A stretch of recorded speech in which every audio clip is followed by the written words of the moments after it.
Hi friends, good morning. അപ്പോൾ നമ്മളുടെ മറ്റൊരു വീഡിയോയിലേക്ക് എല്ലാവർക്കും സ്വാഗതം. അപ്പോൾ ഇന്നത്തെ ഒരു വീഡിയോയിൽ ഞാൻ ഷെയർ ചെയ്യാൻ പോകുന്നത് എൻ്റെ പ്രൊഫൈൽ വെരിഫിക്കേഷൻ എക്സ്പീരിയൻസ് ആണ്.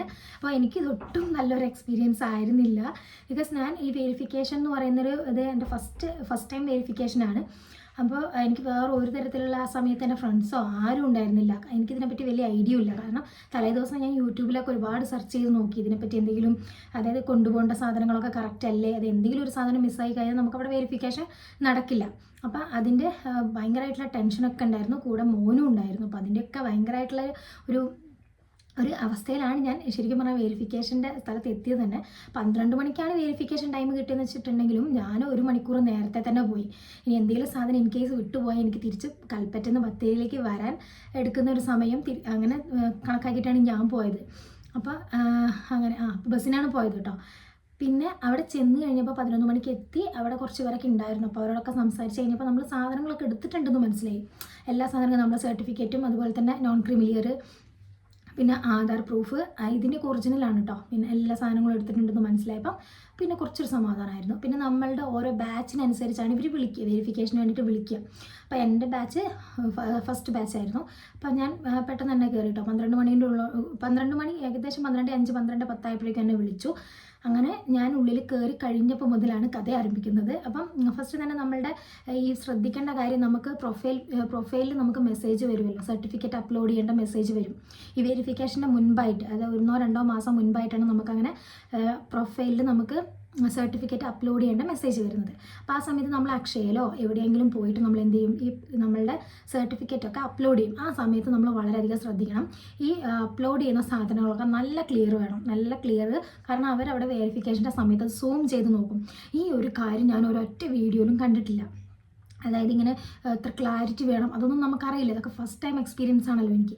അപ്പം ഞാനിവിടെ ബത്തേരിയുള്ള ഒരു അക്ഷയ സെൻറ്ററിലാണ് പോയിട്ട് ഇതൊക്കെ അപ്ലോഡ് ചെയ്തിരുന്നത്. ആ സമയത്ത് അവർ അപ്ലോഡ് ചെയ്ത് കഴിയുമ്പോൾ നമുക്ക് കാണിച്ചു തരുന്ന സമയത്ത് അത് ക്ലിയർ ഇല്ല. അപ്പം ഞാൻ എൻ്റെ സ്വാഭാവികമായിട്ടുള്ള സംശയം ഉണ്ടായിരുന്നു, ഇത് ക്ലിയർ ഇല്ലല്ലോ എന്ന് ചോദിച്ചപ്പോൾ അവർ പറഞ്ഞു ഇവിടുത്തെ കംപ്രസർ ഇങ്ങനെയാണ്, ഇത്രയാണ് ഉള്ളൂ, ഈ ഒരു ക്ലാരിറ്റി തന്നെയാണ്, എല്ലാവരും ഇങ്ങനെ തന്നെ ചെയ്തതെന്ന് പറഞ്ഞു. അപ്പം ഞാൻ വിചാരിച്ചു അത് കുഴപ്പമുണ്ടാവില്ല എന്ന് ചോദിച്ചു. പക്ഷേ ആ വെരിഫിക്കേഷൻ ടൈമിൽ എൻ്റെ എല്ലാ സർട്ടിഫിക്കറ്റ്സും ഇതുപോലെ ക്ലിയർ ഇല്ലാത്തത് കൊണ്ട് റീ അപ്ലോഡ് ചെയ്യേണ്ടി വന്നു. അത് സീനില്ല, അത് തൊട്ടപ്പുറത്ത് തന്നെ PSC ഓഫീസിൻ്റെ തൊട്ടപ്പുറത്ത് തന്നെ ഒരു കഫേ ഉണ്ട്. നമുക്ക് അവിടെ പോയിട്ട് നമുക്ക് എഡിറ്റ് ചെയ്ത് മാറ്റാവുന്നതേ ഉള്ളൂ. പിന്നെ അതുപോലെ ശ്രദ്ധിക്കേണ്ടത്, ഒരു സർട്ടിഫിക്കറ്റ് നമ്മൾ +2 ഡിഗ്രി ഒക്കെ നമ്മൾ അതിൻ്റെ ക്വാളിഫിക്കേഷനൊക്കെ കൊടുക്കുന്ന സ്ഥലത്ത് നമ്മളുടെ ഇത് കൊടുത്തിട്ടുണ്ടാവും, എന്ത് ക്ലാസ്, അതുപോലെ തന്നെ പെർസെൻറ്റേജ്, ഇതൊന്നും നമുക്കതിന് ആവശ്യമില്ല. അതൊക്കെ റിമൂവ് ചെയ്ത് കളയണം കേട്ടോ, അങ്ങനെ നിങ്ങളെ പ്രൊഫൈലിൽ ഉണ്ടെങ്കിൽ.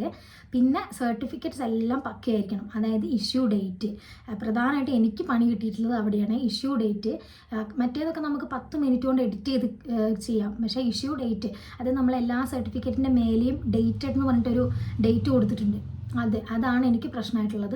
കാരണം ഞാൻ 2015 ഡിഗ്രി പാസ് ഔട്ട് ആവുന്നത്. അത് കഴിഞ്ഞിട്ട് 2017 BEd കഴിയുന്നത്. പക്ഷേ എൻ്റെ ഡിഗ്രി സർട്ടിഫിക്കറ്റിൽ, പ്രൊവിഷണൽ സർട്ടിഫിക്കറ്റിൽ അത് 2017 കിടക്കുന്ന ഡേറ്റ്.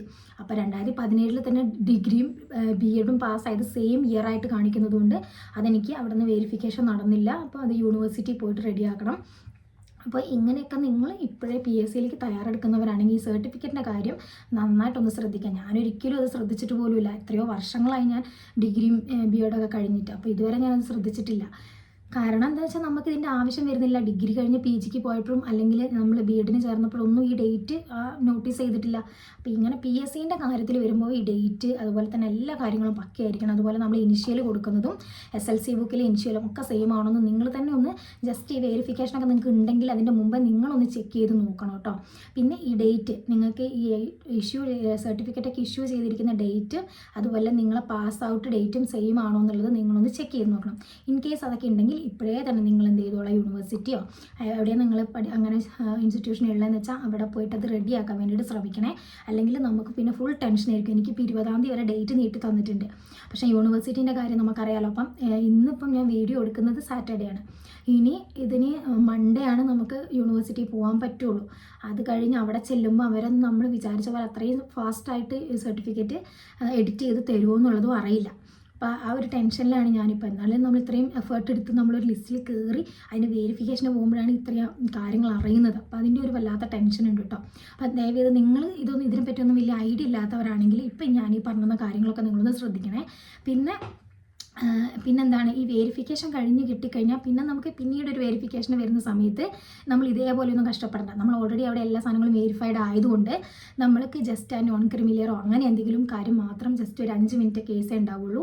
ഈ ഫസ്റ്റ് ടൈം പോകുമ്പോഴാണ് നമുക്ക് ഇതിനെപ്പറ്റി കുറച്ച് ബുദ്ധിമുട്ടുണ്ടാവുക. അതായത് 2 or 3 തവണ നമ്മൾ എന്ത് ചെയ്യേണ്ടി വരും, ഒരേ കാര്യത്തിന് വേണ്ടി നടക്കേണ്ടി വരും. ഇപ്പം ഞാൻ ആ വെരിഫിക്കേഷന് പോയ സമയത്ത് തന്നെ 4 തവണ പ്രൊഫൈൽ എഡിറ്റ് ചെയ്ത് വന്ന ഒരു കുട്ടിയൊക്കെ ഉണ്ടായിരുന്നു. അപ്പം അങ്ങനെ ഒരുപാട് പ്രശ്നങ്ങളുണ്ട്. നമ്മൾ വിചാരിക്കുന്ന ഇതൊന്നും ഇത് ഈസി ആയിട്ട് കിട്ടില്ല, കുറച്ച് കഷ്ടപ്പാടുണ്ട്. അപ്പം നിങ്ങൾ തന്നെ ചെക്ക് ചെയ്ത് നോക്കുക. നിങ്ങളെ പ്രൊഫൈലിൽ കയറി നിങ്ങൾ അപ്ലോഡ് ചെയ്തിരിക്കുന്ന സാധനങ്ങളും അതിൻ്റെ ഡേറ്റ് ഇനിഷ്യലി എല്ലാം ഒന്നും കൂടി ഒന്ന് റീചെക്ക് ചെയ്ത് നോക്കണം.